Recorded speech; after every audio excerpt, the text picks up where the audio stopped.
दोस्तों हमारे इस पृथ्वी में 70% हिस्से में पानी ही पानी है, जिसे जलमंडल कहा जाता है। और इसी जलमंडल में 5 महासागर मौजूद हैं, जिनमें सबसे बड़ा महासागर प्रशांत महासागर यानी कि पैसिफिक ओशियन, दूसरा है अटलांटिक महासागर और तीसरा है हिंद महासागर यानी कि इंडियन ओशियन और चौथा है दक्षिणी महासागर और पांचवा और सबसे छोटा महासागर है आर्कटिक महासागर। दोस्तों साइंस के क्षेत्र में हम मानव ने काफी तरक्की कर ली है, लेकिन आपको जानकर हैरानी होगी, इसके बावजूद भी हम मानव इस विशाल समुद्र की अभी तक केवल 20% हिस्से का ही गहन अध्ययन कर पाए हैं। इस समुद्र की असीम गहराइयों में अभी भी तकरीबन 80% हिस्सा हम मानव से बिल्कुल अनजान है। यानी कि महासागरों की गहराइयों में आज भी कई सारे ऐसे रहस्य छुपे हुए हैं जिससे हम मनुष्य आज भी अनजान हैं। और ऐसे ही एक रोचक एवं कल्पनाओं का हिस्सा है हिंद महासागर। दोस्तों हिंद महासागर विश्व के 5 महासागरों में प्रशांत महासागर और अटलांटिक महासागर के बाद दुनिया का तीसरा सबसे बड़ा महासागर है, जो कि पृथ्वी के कुल क्षेत्रफल के 7% हिस्से में फैला हुआ है। दोस्तों आपको यह बात जानकर आश्चर्य होगा, पूरी पृथ्वी की सतह पर जितना भी पानी मौजूद है उसका तकरीबन 20% हिस्सा अकेले हिंद महासागर में ही मौजूद है।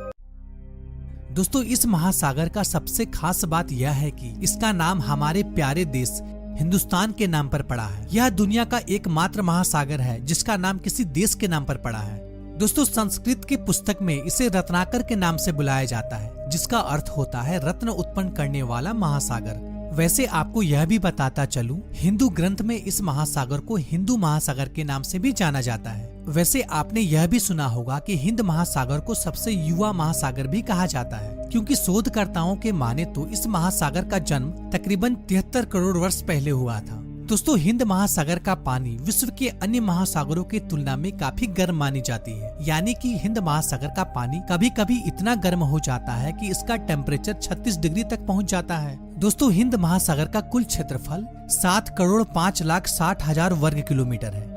अगर इसकी चौड़ाई की बात की जाए तो ऑस्ट्रेलिया और अफ्रीका की दक्षिणी सिरों में हिंद महासागर की चौड़ाई तकरीबन 10,000 किलोमीटर है, जिसमें लाल सागर और फारस की खाड़ी भी शामिल है। अगर गहराई की बात की जाए तो हिंद महासागर की औसतम गहराई 3,890 मीटर है और अधिकतम गहराई 8,047 मीटर है।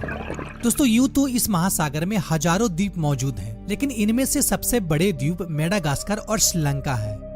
दोस्तों हिंद महासागर का फैलाव भारत के पश्चिम में अफ्रीका तक, तो पूर्व में इंडोनेशिया और ऑस्ट्रेलिया की सीमाओं तक फैला हुआ है। दोस्तों जैसा कि आप जानते हैं, महासागरों में पानी का बहाव हमेशा एक ही दिशा में होता है, लेकिन आपको जानकर हैरानी होगी, हिंद महासागर में पानी का बहाव साल में 2 बार परिवर्तन होता है। गर्मियों में मानसून की हवाओं के कारण पानी का बहाव भारत की ओर होती है तथा सर्दियों में अफ्रीका की ओर बहने लगती है। तो आइए जानते हैं हिंद महासागर में कौन कौन सी नदियां जाकर मिलती हैं।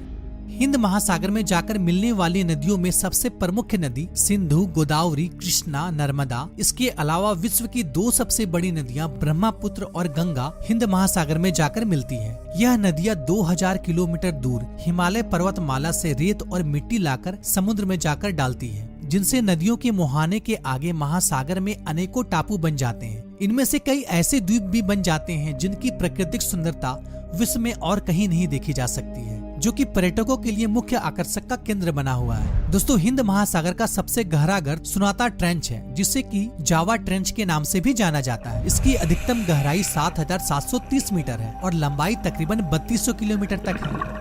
दोस्तों क्या आप जानते हैं, हिंद महासागर एशिया, यूरोप और अफ्रीका महाद्वीप को जोड़ता है, जो कि व्यापार के दृष्टिकोण से विशेष महत्व रखता है। भारत का तकरीबन 78% अंतर्राष्ट्रीय व्यापार हिंद महासागर से ही होता है। वैसे तो हिंद महासागर की सीमाएं 40 देशों को छूती है और इनके तटों पर विश्व की 40% आबादी बसती है। साथ ही विश्व के व्यापार का 2/3 हिस्सा और संपूर्ण माल वाहक का 1/3 हिस्सा केवल हिंद महासागर से होकर ही गुजरता है, जो कि देशों की अर्थव्यवस्था को मजबूत बनाए रखने में अहम भूमिका निभाती है। तो दोस्तों आज के लिए इतना ही। आशा करता हूँ कि ये जानकारी भरी वीडियो आपको पसंद आई होगी। अगर पसंद आई हो तो लाइक जरूर कीजिएगा, साथ ही हमारे चैनल को सब्सक्राइब कर लें। फिर मिलते हैं एक नई वीडियो में एक नई टॉपिक के साथ। तब तक के लिए गुड बाय, टाटा।